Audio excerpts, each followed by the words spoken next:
Hey everyone, welcome back to Valet, your premier access to luxury watch reviews, comparison videos, and sage advice so you can confidently navigate the world of luxury watches and accessories. At Valet, we're known for our refined leather watch rolls that are designed to store and protect your luxury watches.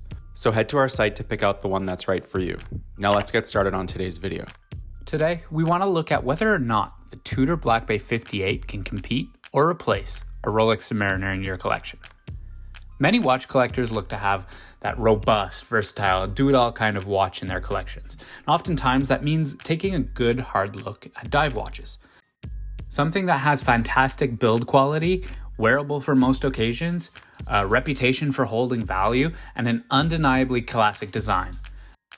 One of the most well-known watches there is, the Rolex Submariner, is just that. However, enter the Tudor Black Bay 58.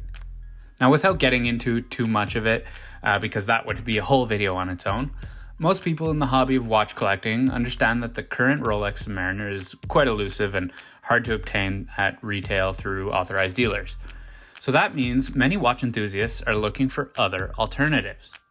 So if you're not looking to pay a huge premium on the secondary market, or you're tired of waiting around for your authorized dealer to allocate a Submariner to you, there may be many reasons why a Tudor Black Bay 58 can do more than hold its own in the dive watch category and be a contender for a spot as the diver in your collection. There are differences in looks, which obviously come down to personal preference. For example, the Black Bay 58 doesn't have crown guards, a major plus for people seeking a vintage diver look similar to the early Submariners. There's also Tudor's signature snowflake hands in contrast to the Mercedes hands of a Rolex Submariner. Now again, there are many more differences that come down to personal opinion, so we're not going to try and convince you that one is nicer than the other. What we want to do is take a look at the differences objectively and help you decide for yourself which is the better option for you and your collecting journey.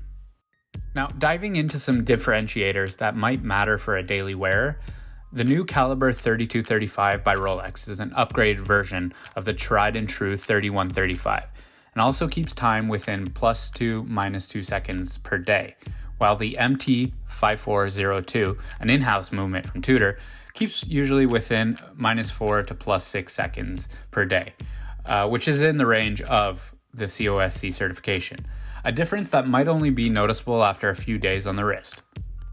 Now, besides accuracy, perhaps one of the other few features that affect us most daily is the power reserve. So the movement housed in the case of the BB58 from Tudor offers a 70-hour power reserve, just like that of the most recent Rolex Submariner. So we might find that what is powering the BB58 is more than enough in most cases. Most people in the market for a diver are going to look at durability and waterproofness as an important feature as well. The Black Bay 58 is certified to be waterproof up to 200 meters versus the 300 meters of the Submariner, which in both cases is way beyond what the average person will ever need.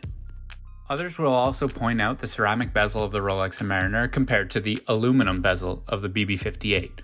Ceramic on the Rolex will certainly be stronger and more scratch resistant of the two materials, but this, along with other internal components and finishes, begin to explain the difference in price point. Another factor that affects a lot of people from a practicality standpoint is the bracelet. And although admittedly an often overlooked part of the watch, the differences between the bracelets on the references mattered to me a lot more than I expected. This is especially true if you live somewhere that has cold winters and hot summers, or you travel often, and definitely if you wear your diving watches to actually dive. For a little extra comfort, the bracelet of the Submariner has a tool-free micro adjustment that I've found to be incredibly useful on many occasions. I personally view the Tudor Black Bay 58 as keeping with the original premise of the Rolex Submariner. It's a no-nonsense dive watch with great specs, a more approachable price, and it's suitable for everyday wear. I also think it takes itself a lot less seriously, coming in different colors, materials, and bracelet or strap options. In comparison, the Rolex Submariner brings its high-end finishing, strong specs, and arguably one of the most recognizable brand and watch designs ever, but at a higher price tag. It could be price, availability, aesthetics, but leave a comment down below and let us know if you think the Black Bay 58 is a good substitute for the Submariner.